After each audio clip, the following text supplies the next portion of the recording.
Hello guys, good morning. Welcome to my channel Keerthi Kittu. So నేను ఎక్కడ ఉన్నానంటే జాను వాళ్ళ ఇంట్లో ఉన్నా. ఈరోజు సాటర్డే, నాకు హాలిడే ఉంది. సో నేను తన దగ్గరకు వచ్చా, బట్ నేను నైటే వచ్చా. But yes, as usual Saturday Sunday Janu చాలా బిజీ ఉంటుంది. సో తను ఆఫీస్కి వెళ్ళింది. I'll be waiting for her till 7 o'clock వచ్చేస్తుంది. సో తను కూడా వ్లాగ్లో కనిపిస్తుంది. ఈరోజు వ్లాగ్ ఎందుకు చేస్తున్నా అంటే, ఈరోజు టాపిక్ వచ్చేసి ఎవ్రీవన్ ఆర్ ఆస్కింగ్ మీ, అక్క నువ్వు ఎక్కడ ఉంటావు, నువ్వు పేరెంట్స్తో ఉండవా, ఏం చేస్తూ ఉంటావు, నువ్వు అంత మంచిగా హిందీ ఎలా మాట్లాడుతున్నావు, నీ అసలు స్టోరీ ఏంటి, నువ్వు ఎక్కడి నుంచి వచ్చావు, ఇవన్నీ అడుగుతున్నారు. సారీ. సో ఎస్, నా లైఫ్లో జరిగిన నాకు అర్థం కాలేదు సార్. నా లైఫ్ జర్నీ, నేను చిన్నప్పటి నుంచి టిల్ ద డేట్ నేను ఏం చేశాను, ఎక్కడెక్కడ ఉన్నాను, అవన్నీ నేను ఈరోజు ఈ వ్లాగ్లో చెప్తా. So I will be back soon. Hello. So yes, నేను ఫ్రెష్ అప్ అవ్వడానికి వెళ్ళాను. ఫ్రెష్ అప్ అయిపోయాను అండ్ కొంచెం దేవుడు భక్తి ఉంది కాబట్టి దేవునికి మొక్కుకున్నాను. సో ఎస్, ఈ వ్లాగ్ చేయడానికి ఇంకొక రీజన్ ఏంటంటే, not only about my life journey, what has happened and everything. ఈ వ్లాగ్లో నేను ఎవరికి చెప్పలేనది, నేను ఎవరికి యాక్చువల్గా చెప్పను. ఆ sorry to my mom and dad and brother. First నా జర్నీ ఎలా స్టార్ట్ అయింది, ఎక్కడి నుంచి స్టార్ట్ అయింది అనేది చూద్దాం. నేను యాక్చువల్గా పుట్టింది, మా హోమ్ టౌన్ ఈజ్ ముమ్మిడివరం. అది ఎవరికి తెలియదు కాబట్టి నేను అమలాపురం అని అంట. నేను అక్కడ పుట్టి, మా మామ్ అండ్ డాడ్ ముంబైలో ఉండేవారు కాబట్టి, సో నేను పుట్టగానే ఒక 3-4 monthsకి ఐ గెస్ వాళ్ళు నన్ను ముంబైకి తీసుకెళ్ళిపోయారు. ముంబైకి వెళ్ళిన తర్వాత ఐ వాజ్ 1 అంటే వెన్ ఐ టర్న్ 1, నేను 1 year అయినప్పుడు ఎవరికి అంటారు, చిన్నపిల్లలకి ఏమీ తెలీదు, ఏమీ చూడలేదు, ఏం అర్థం కాదని చెప్పి. No, but when I was 1 year old, అక్కడ ముంబైలో ఎలా అంటే కాలనీస్ ఉంటాయి అండ్ అపార్ట్మెంట్స్ ఉంటాయి. సో ఏ వింగ్ అని చెప్పి, బి వింగ్ అని చెప్పి. సో అక్కడ 1.5 yearకి ఐ గెస్ నా బర్త్డే సెలబ్రేషన్ అయిపోయింది అనుకుంటా. నేను అది ఇప్పుడు ఆ ఆల్బమ్ చూస్తే నాకు నవ్వు వస్తుంది. అలానే నేను స్కూల్లో జాయిన్ అయ్యాను. నా స్కూల్ జర్నీ నేను ఫస్ట్ టు 10th standard ఒకటే స్కూల్లో ఉన్నాను. సీనియర్ కేజీ నుంచి, అక్కడ సీనియర్ కేజీ అంటారు, ఇక్కడ యూకేజీ ఎల్కేజీ అంటారు కదా.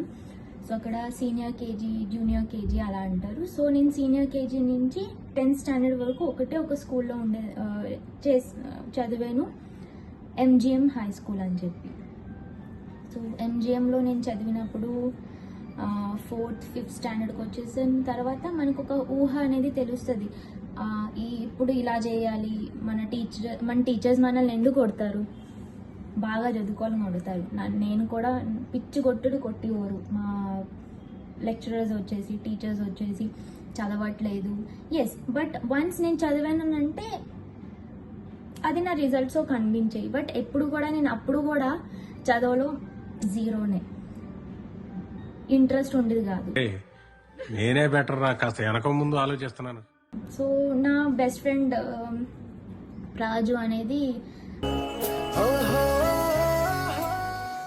తను మరాఠీ మీడియం. సో నా స్కూల్ అవ్వగానే తన స్కూల్ స్టార్ట్ అవుతుంది 12:30 ఆ టైంకి. సో మేము రోజు మాట్లాడుకునే వాళ్ళం ఈవినింగ్ టైంలో, డైట్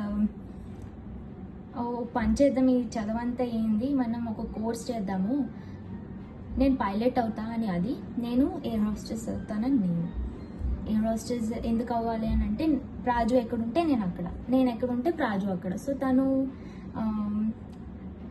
ఫ్లైట్ అంటే ఐ మీన్ పైలట్ అవుతుంది, నేను ఎయిర్ హోస్టెస్ అవుతాను, ఓకే ఫ్లైట్లో ఉంటాము, కలుసుకుంటాము, కలిసి తింటాము, కలిసిపోదాము అని ఒక డ్రీమ్ ఉండేది. స్నేహం అంటే ఏమిటంటే పుస్తకాలు చెప్పలేని పాఠం. ఆ డ్రీమ్ అన్నాక సర్టన్ ఏజ్ వచ్చిన తర్వాత మారిపోయింది. ఎలా అంటే లేదు మంచిగా చదవాలి. దెన్ ఐ వాజ్ లైక్ నేను మోడలింగ్ చేయాలి. బికాజ్ నన్ను అందరూ చీర్ చేసేవారు మా సొసైటీలో అందరూ, అరే తుझे मॉडलिंग कर, डांस कर, तू अच्छा डांस करती है, मॉडलिंग कर. Even I was a yoga student, నేను యోగా కూడా చేసేదాన్ని.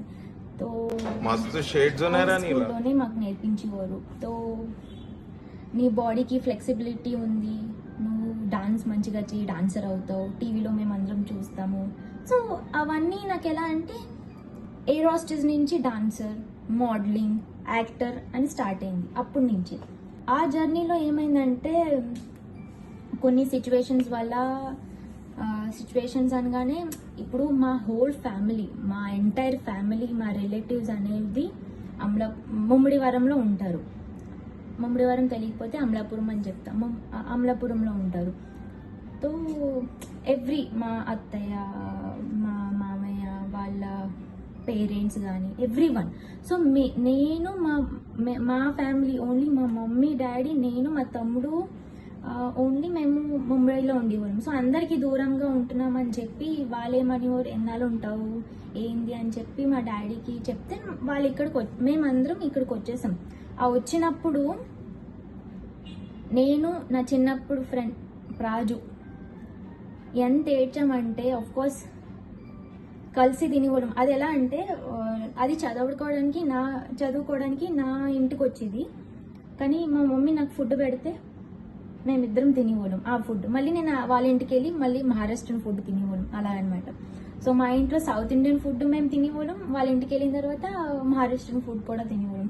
సో అంత సీక్రెట్స్, డర్టీ టాక్స్ ఆ ఏజ్లోనే మాట్లాడుకొని అన్నీ చేసి సడన్గా సెపరేట్ అవుతున్నామని అంటే చాలా బాధ ఉంటుంది. అది నేను తీసుకోలేకపోయాను. ఎలా ఉంటానో ఆంధ్రాలో, నాకు తెలుగు వచ్చేది కాదు.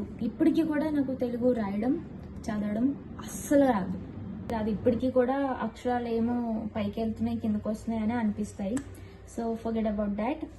సో ఇక్కడికి వచ్చిన తర్వాత మేము డైలీ, నేను ఎంతైతే ప్రాజుని మిస్ అవుతానో రాజు కూడా నన్ను అంతే మిస్ అవుతుంది. అది నేను ఎప్పుడూ ఇంకోటి ఏంటంటే ఫ్యామిలీ గురించి కానీ నా ఫ్రెండ్స్ కానీ అది ప్రైవేట్గానే పెడదాం అనుకుంటా. ఇప్పుడున్న జనరేషన్లో మనమే తీసుకోలేకపోతున్నాం. ఇంకా మన ఫ్యామిలీ మెంబర్స్ని ఇన్వాల్వ్ చేసి ఏదైనా అన్నారంటే నాలాంటిది అయితే అసలు ఊరుకోదు. సో అక్కడ కూడా అంతే, నేను ఎక్కువ ఇంట్రడ్యూస్ చేయలేదు దాన్ని, నేను ఎప్పుడు ఎక్కువ పెట్టను దానికోసం. సో ఎస్, నేను ఎవ్రీడే తన్ని మిస్ అవుతా. మనం ఎలా తినివ్వడము, ఏం చేసి ఇక్కడ వచ్చిన తర్వాత, ఆంధ్రాకి వచ్చిన తర్వాత తెలుగు మొత్తానికి రాదని కాదు, మూవీస్ అవి చూస్తాం కాబట్టి అర్థమవుతాయి ఎలా అనేది ఏంటి అనేది. So I use to try అనమాట. మా మమ్మీ, మా డాడీ, మా అమ్మమ్మ, మా కజిన్స్ అట్లీస్ట్ నీ పేరైన తెలుగులో రాయడం నేర్చుకోవే అని అంటే అదొక్కటే వచ్చు నాకు. కీర్తి ఎలా రాయాలో అదొక్కటే వచ్చు, బికాజ్ మా డాడీ నాకు నేర్పించరు. అది తప్ప ఏమీ రాదు. మా ఇంటి పేరు కూడా ఎలా రాయాలో తెలీదు, ఏం తెలీదు. అండ్ అదంతా అయిపోయిన తర్వాత నాకు కాలేజ్ వచ్చేసి నేను ప్రాపర్ అమలాపురంలో చదివాను inter. So I was naught into too much in studies అనమాట. లైక్ ఎంబీబీఎస్ అవ్వాలి, ఎంబీబీఎస్ చదివి డాక్టర్ అవ్వాలి, ఇంజనీర్ చేసి అమెరికా పోవాలి, ఇవన్నీ నాకు ఎప్పుడూ లేవు. అండ్ ఫ్యూచర్లో ఒకవేళ నా పిల్లలు పుడితే కూడా I will not force them, నువ్వు ఎంబీబీఎస్ చదువు, నువ్వు ఇంజనీర్ చెయ్యి, నువ్వు ఇలా అవ్వాలి, నువ్వేమంటే నువ్వు అది చెయ్యి. అండ్ ఇలా అంటున్నానని కాదు, బట్ ఇప్పుడున్న జనరేషన్ బట్టి నేను ఇలా మాట్లాడుతున్నా. అండ్ మా డాడీకి ఒక కోరిక ఉండేది, ఒక డ్రీమ్, నా కూతుర్ని బ్యాంక్ జాబ్ చేయించాలి, మేనేజర్ అండ్ ఆల్ అని చెప్పి పాపం ఆయన అనుకునేవారు, ఆయన డ్రీమ్ అది. మా మమ్మీ కూడా అంతే. సో అప్పుడు నేను ఇంటర్ అయిన తర్వాత ఇంటర్లో I was in CEC section, like civics, economics, commerce ఆ సెక్షన్ అనమాట. సో అక్కడ చదివాను. అది ఆర్ట్స్ అంటారు కదా, మేబీ అది ఆర్ట్స్ అనుకుంటా సిఈసి అంటే. సో ఈ సిఈసి చేసిన తర్వాత ఏం చేయాలని ఒక టెన్షన్ ఉండేది, క్వశ్చన్ మార్క్. ఏం చేయాలి, నేనేమో యాక్టర్ అవుదాం అనుకున్నా, కానీ నేను మా ఇంటికి వచ్చేసా, అమలాపురం వచ్చేసా, ఏం చేయాలో అర్థం కావట్లేదు. ఇంట్లో వాళ్ళకి నేను చిన్నప్పటి నుంచి నేను పెద్ద అయ్యే వరకు మా ఇంట్లో వాళ్ళకి ఎప్పుడు నా బాధ అనేది ఎప్పుడు షేర్ చేయలేదు. I use to never. మా మమ్మీ డాడీకి నేను ఎలా తెలుసు అంటే అది సీరియస్గా ఉంటుంది, కోపంగా ఉంటుంది, తింటుంది, పడుకుంటుంది, లేకపోతే ఫోన్ చూస్తుంది, ఇదే తెలుసు. మా మమ్మీ, మా నా మొత్తం నా ఫ్యామిలీలో అందరికీ అదే తెలుసు. అది వస్తుంది, తింటుంది, ఒక నవ్వు ఉండదు, సీరియస్గా ఉంటుంది. లేదు, యాక్చువల్గా నేను ఎంత హ్యాపీగా ఉంటానో అంత కోపంగా కూడా ఉంటాను కొన్నిసార్లు. బట్ మా ఇంట్లో వాళ్ళు నన్ను ఎప్పుడు సీరియస్గానే చూసారు. They haven't seen me smiling ever or మంచిగా మాట్లాడడం ఎప్పుడు పాపం చూడలేదు. బికాస్ ఆ ఏజ్ వచ్చినప్పటికే నేను మా మమ్మీ డాడీకి దూరంగా ఉన్నా. అంటే కాలేజ్ అని చెప్పి, లేకపోతే ఇంకోటి అని. సో ఇంటర్ అయిన తర్వాత క్వశ్చన్ మార్క్ ఉండేది, ఏం చేయాలిరా బాబు, ఎలా ఉండాలిరా బాబు, ఇంకా ఫ్యూచర్ ఏంది, ఇంకా పెళ్లి చేసుకోవాలన్నా. సో మా ఫ్యామిలీ అని కాదు, ఏ ఊర్లో అయినా అంతే, పల్లెటూరులో అమ్మాయి 10th అవ్వగానే పెళ్లి చేసుకోవాలి, అబ్బాయికి 23, 24 రాగానే పెళ్లి చేసుకోవాలి అని ఉంటుంది. నాకు అది టెన్షన్ అప్పటి నుంచి స్టార్ట్ అయింది, ఇంటర్లో ఉన్నప్పటి నుంచి. ఎందుకంటే ఇంటర్లో నేనున్నప్పుడు, నేను కాలేజ్ చదివినప్పుడు కొంతమంది అమ్మాయిని నేను చూశాను, ఇలాగా మంగళసూత్రం వేసుకుని కాలేజ్కి రావడం, వాళ్ళ హస్బెండ్ డ్రాప్ చేయడం. అయితే చూడడానికి బాగుండేది. But I use to think about my self, నేను కూడా అలా అవుతుందా, ఒకవేళ అవుతే ఎలాగా. అప్పటి నుంచి నాకు క్వశ్చన్ మార్క్, అరే ఎలా ఉంటుంది, పెళ్ళి చేసుకున్న తర్వాత ఎలా ఉంటుంది, ఇలా ఇంత జల్దీ మ్యారేజ్ అయిపోయింది ఏంటి. సో వాళ్ళ దగ్గరికి వెళ్ళి గెలిక్కిదాన్ని, మీ హస్బెండ్ నిన్ను బాగా చూసుకుంటాడా, మీ అత్తగారు నిన్ను బాగా చూసుకుంటాడా, ఉంటాయి కదా ఆఫ్కోర్స్ అమ్మాయిలు అన్నాక. సో ఇవన్నీ నాకు కొత్త. కాళ్ళకి అమ్మాయిలందరూ లెగ్స్కి, హ్యాండ్స్కి ఇలా పసుపు రాసుకొని, బొట్టు మొత్తం పెట్టుకొని, సో అలా అవన్నీ చూసి నాకు కూడా స్టార్ట్ అయింది, వీళ్ళెందుకు, నేను కూడా చేస్తాను, వాళ్ళు ఎందుకు అన్ని బొట్లు పెట్టుకున్నారు, ఆ బొట్టు వెనకాల ఏంటి స్టోరీ అనేది కూడా మా ఫ్రెండ్స్ నాకు చెప్పేవారు. సో ఈ డే ఇలా ఉండాలి, మండే అనగా శివుడు, ట్యూస్డే హనుమాన్ అండ్ వినాయకుడు అండ్ ఆల్, వెనస్డే అన్నాక అయ్యప్ప స్వామి సంథింగ్ అని చెప్పి. సో అవన్నీ తెలుసుకున్న టైంలో inter first year, second year okay, అంత చదువు కాకపోయినా అలాగా పాస్ అయ్యాను. పాస్ అయిన తర్వాత ఏం చేయాలి, తర్వాత ఏం చేయాలో అనే క్వశ్చన్ మార్కులో వీళ్ళ మమ్మీ డాడీ నన్ను ఎక్కడ పెళ్లి చేసేస్తారని ఒక టెన్షన్, ఇంకోటి నేను ఏదో చేయాలి.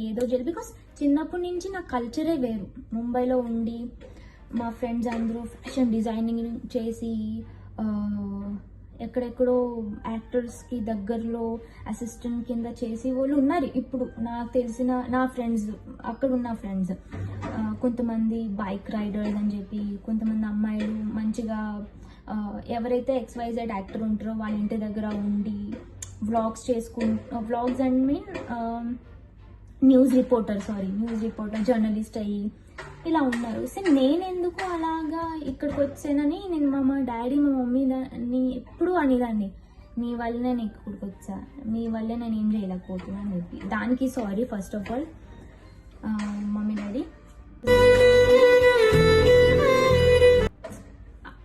సడన్గా ఒక ఊరు నుంచి ఇంకో ఊరు రావడం అంటే చాలా కష్టం. నాకు చిన్నప్పుడే తీసుకొచ్చేసి ఉంటే అది వేరేగా ఉండేది. నేను అంత హార్ట్కి తీసుకునే దాని కాదు. కానీ 10th అయిన తర్వాత ఇంటర్ ఇక్కడ చదవాలి, తెలుగు ఎలా ఉంటుందో తెలీదు, సో ఇంకో లాంగ్వేజ్ ఏంటి, ఇంకేం మాట్లాడాలి, ఎలా రాయాలి, ఏం చేయాలి, సో ఇవన్నీ అక్కడ తెలుసుకున్నా 2 years. ఇంటర్ అవ్వగానే ఏం చేయాలి ఏంటో తెలియక మా ఇంటి పక్కన ఒక అబ్బాయి ఉండే. ఆ అబ్బాయి హోటల్ మేనేజ్మెంట్ చేశాడు. ఆ అబ్బాయి చేశాడు. వాడు నాకు కూడా చెప్పాడు, హోటల్ మేనేజ్మెంట్ చేయి, నువ్వు బాగుంటావు కాబట్టి, నీకు ఇంగ్లీష్ అయ్యి హిందీ కూడా బాగొచ్చు, నీకు మరాఠీ కూడా బాగొచ్చు కాబట్టి హోటల్ మేనేజ్మెంట్ చేయి, నీకు మస్తు ఫ్యూచర్ ఉంటుందని అన్నాడు. సరే అన్న. అలా అవ్వగానే మా డాడీకి ఇష్టం లేదు హోటల్ మేనేజ్మెంట్ అని అనగానే. ఇప్పుడు అందరికీ ఎలా అంటే తెలియని వాళ్ళకి హోటల్ మేనేజ్మెంట్ అంటే వెళ్ళి కడుక్కుంటుందా, వాష్రూమ్ క్లీన్ చేస్తారా? నో, అదొక్కటే ఉండదు. ఎస్, హోటల్లో అవి కూడా చేస్తారు. పెద్ద పెద్ద చదువులు చదివిన వాళ్ళు కూడా అవన్నీ చేస్తారు. బికాజ్ ఆఫ్ పైసలు. మనకు కావాల్సిన పైసలు. ఆ పైసల వల్లనే అవన్నీ చేసి కూడా మేనేజర్ పోస్ట్ వస్తుంది. సో నేను కూడా అది చేసి నేను ఒక ఫ్రంట్ ఆఫీస్లో జాయిన్ అవుదాం అనుకున్నా. ఫ్రంట్ ఆఫీస్లో అన్ఫార్చునేట్గా జాయిన్ అయ్యి మళ్ళీ వేరే హోటల్లో విజయవాడలో, ఫస్ట్ కాకినాడలో ఉండి జాబ్ చేసి, తర్వాత విజయవాడ మీ అందరికీ తెలిసి ఉంటుంది, విజయవాడలో చేశాను. సో అక్కడ ఫ్రంట్ ఆఫీస్ అని ఒకటి డిపార్ట్మెంట్ ఉంటుంది, దాని తర్వాత రిజర్వేషన్ అని ఉంటుంది. సో రిజర్వేషన్లో present I'm in reservations. So అలాగా నా ఫస్ట్ శాలరీ వచ్చేసి 6,000. 6,000 అనేది అప్పట్లో 6,000 మీన్స్ అబ్బా 6,000 సంపాదిస్తుంది ఇంకేముంది, అంతే, జాబ్ వచ్చింది, కొమ్ములు కూడా వచ్చేసినాయి అని అంటారు చుట్టుపక్కల వాళ్ళు. కాదు, నేను ఎంత మంచిగా జాబ్ చేశాను, అంత మంచిగా వాల్యూస్ కూడా నేర్చుకున్నాను. జాబ్ చేయగానే ఇక్కడ మీకు అందరికీ అర్థం అవ్వాల్సింది ఏంటంటే 2016 నుంచి మా మమ్మీ డాడీకి నేను చాలా దూరం ఉన్నా. చాలా దూరం మీన్స్ ఒకే ఊర్లో ఉండి చూసుకునే వాళ్ళం కాదు. నా లోపల ఏం జరుగుతుందో, వాళ్ళకి నేను ఎంత టెన్షన్ పడుతున్నానో, లేకపోతే దేనికి టెన్షన్ పడుతున్నానో ఏంటో వాళ్ళకి చెప్పేదాన్ని కాదు. బికాజ్ వాళ్ళు ఫోన్ చేస్తే బాగున్నా, మంచిగా తిను. మా డాడీ ఒకటే, మంచిగా తిను, మంచిగా ఎక్కువ వాటర్ తీసుకో. ఈ రెండు కూడా మా డాడీ ఎప్పుడు అంటారు, ఇప్పటికీ అంటారు. అండ్ అప్పుడు కూడా అంతే. సో అలానే నా జాబ్ కూడా అటు ఇటు కాకుండా చేస్తూనే ఉన్నా. ఫస్ట్ శాలరీ వచ్చేది, ఇంటికి పంపించి, సో వాళ్ళ కళ్ళల్లో హ్యాపీనెస్ అని నా కూతురు సంపాదించింది, మాకు పంపిస్తుందని అంటే వాళ్ళకి ఒక సాటిస్ఫాక్షన్ ఉండేది. ఈవెన్ నాకు సాటిస్ఫాక్షన్ ఉండేది.